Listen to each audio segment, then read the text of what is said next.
World War I was a transformative moment in African American history.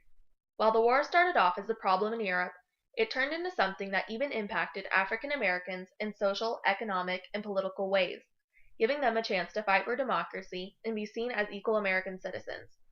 When war erupted in Europe in August 1914, most Americans saw no reason for the United States to become involved. But as America declared war against Germany on April 6, 1916, many African Americans wanted to join the fight in hopes to gain respect from white Americans and show their loyalty towards America. W.E.B. Du Bois explained it best. "If this is our country, then this is our war. We must fight it with every ounce of blood and treasure." Most African Americans were being shot down during enlistment, but on May 18, 1917, Congress passed the Selected Service Act, requiring all male citizens between the ages of 21 and 31 to register for the draft, which included African Americans. Over 370,000 were drafted. There were 4 all-black regiments in the Army, the 9th and 10th Cavalry, and the 24th and 25th Infantry. African Americans were discriminated in the Army, not even allowed to serve in the Marines, and were only allowed to serve some positions in the Navy and Coast Guard. In the Army, most were stuck in labor battalions and not allowed to serve in combat units.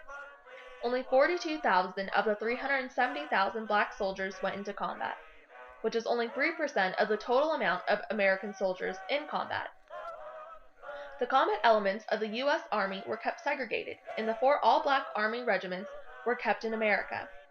The African American community fought for equal rights, though, and the War Department finally created 2 primarily black combat units to go overseas: the 92nd Division, which fought under American command, and the 93rd Division that fought under the French. There were also demands for African American officers. Black newspapers and the NAACP helped to convince the War Department that soldiers would be more likely to follow men of their own color. So in May 1917, Fort Des Moines in Iowa opened as a training school for black officer trainees. The black units were still primarily controlled by whites, though.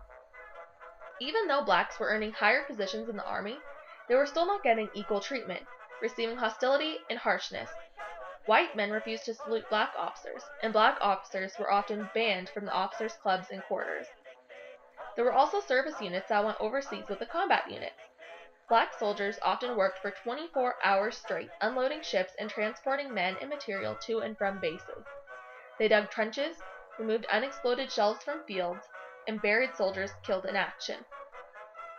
Throughout the war, though, there were active black combats that had troubles, but also ones that made notable contributions. Because blacks weren't prepared enough to fight at war, when the 368th Infantry Regiment of the 92nd Division was fighting alongside the French in September 1918, some of the battalions fell back in order, and others ran.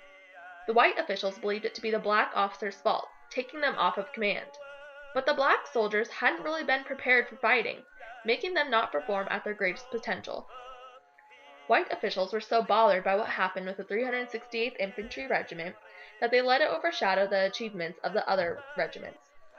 The 369th especially had a great combat record, and lasted on the front for 91 consecutive days, fighting alongside the French. They didn't lose trenches or give up prisoners, and the French began asking for even more black troops. Almost 1/3 of the unit died in combat. But when the war was over, the French government awarded the entire regiment the Croix de Guerre, the highest military medal of France. Black women also sacrificed during the war, forming a backbone of African American patriotic activities.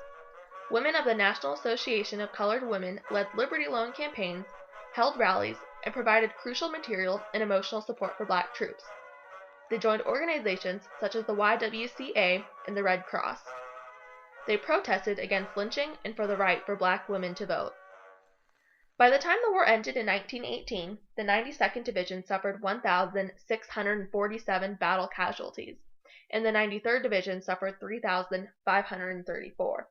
When the war ended and the troops came home, African American soldiers celebrated just as the whites did, taking pride in their accomplishments.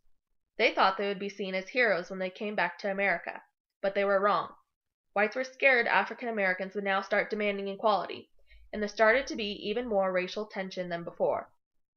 Although racial conditions failed to improve significantly after the war, World War I did bring about tremendous change for African Americans and their place in American society. The war allowed black men and women to assert citizenship, hold the government accountable, and protest racial injustice.